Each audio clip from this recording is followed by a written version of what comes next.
તો ભાઈ જે કહેવાય છે કે ખરા ખબર, તો ખરા ખબર શું પડે આજે તમે જોઈ લો કે આજે રાયડો ભેગો કરીએ છીએ અને આવા ભેગો કરી અને થેસર આવશે. થેસર આવે એટલે એના અંદર આ રાયડો કાઢીએ અને કેટલી બોરી થાય તાણે ખબર પડે.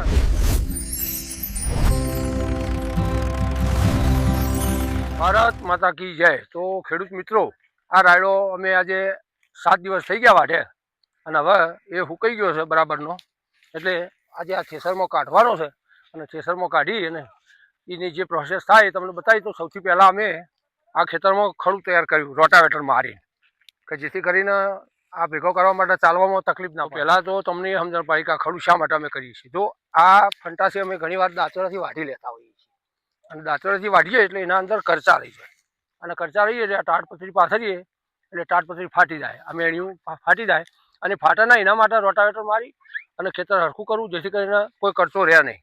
અને કરચો ના રહે તો એના અંદર વ્યવસ્થિત રીતે પાથરી અને પછી આ પાથરા અંદર ભેગા કરવામાં આવે. સામાન્ય રીતે તો ખડું જ્યારે કરતો હોય ને એટલે ગમે તે ખેતરના એક ખૂણા ઉપર કરતો હોય, પણ અમુક પાક એવા હોય, દાખલા તરીકે રાયડો છે, ઘઉં છે, કે જેનું ખેડૂ ખેતરના વચોવચ કરવામાં આવે. વચોવચ કરવાનું કારણ એક જ કે આપણને જે પાથરા લાવવાના હોય એ નજીક પડે અને જેથી કરીને મજૂરી ઓછી થાય. એટલે આજુબાજુથી જો અમે આ વચ્ચે ખડું કર્યું, વચોવચ ખડું કરવાનું કારણ આ જ છે કે આ બાજુથી લાવીએ તો પણ વચ્ચે આવે, પેલા ખૂણા ઉપરથી આવે, આ ખૂણાથી આવે, એમ ચારે દિશામાંથી વચ્ચોવચ લાવવામાં તકલીફ ઓછી પડે. તો મુકા આ રાયડોથી કઈ વાવવાનું ચાલુ કર્યું હતા?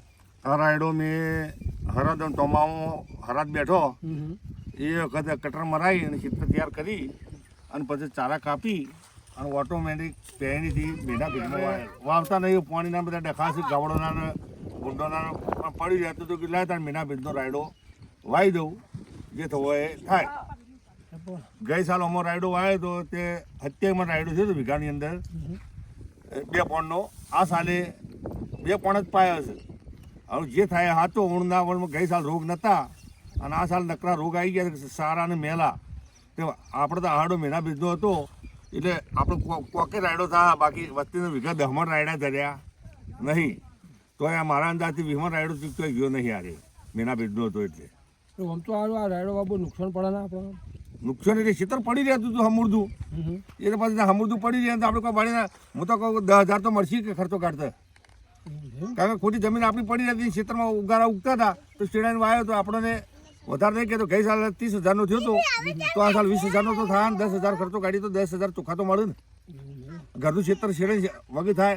હવે પાણીની સગવડ થઈ ગઈ છે, ત્યાં ભાઈને બાજરી વાપવા હાલવાની છે, ઉનાળુ બાજરી વાપવાની છે.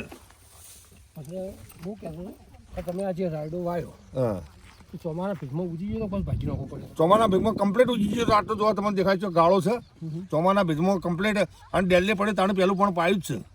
એવું છે? જો એક પણ ઓળ ડૂલી નહીં, ઓટોમેટિક પેણીથી પહેર્યો છે તો એક પણ ઓળ ડૂલી નહીં. મારે તો રાયડો તમારા કરતાં ચીડી વાવ્યો છે, તારું કેવું થાય?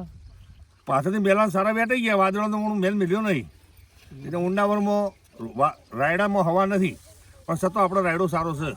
રાયડો છે પણ ચાલશે બરાબર. મને ભગવત જે હાલે આ તોડો લઈ જાઓ, જે આવે બરાબર. મને ક્યાં છે રાજી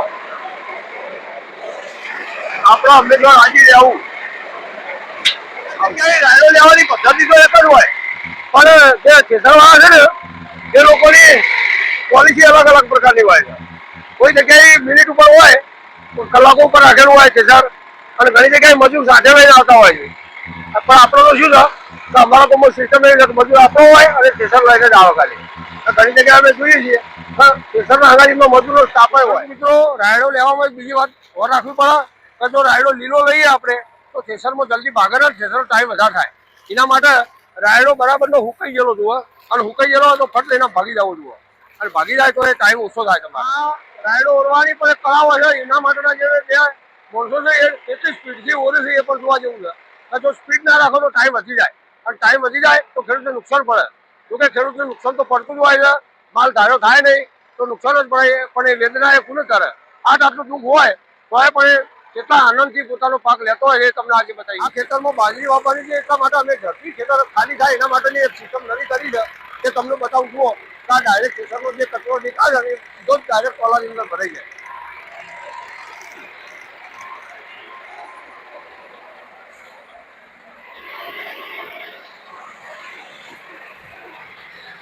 આ ડાયરેક્ટ કોલામાં જાય છે તો કચરો જેથી કરીને વેરાય ને વેરાઈ જાય તો એને લેવો કાઢો પડી જાય ને મોજ મોરેવું મોજ મોરેવું રે. શું મોજમાં રહું? આ શેપટ પડી છે તે. હવે આ શેપટમાં હવે મોજમાં શું રહે પણ મોજમાં રહું. હા હા તો મિત્રો ખેડૂત પોતાની વેદના કરી પુનઃ આગળ જઈને કરે.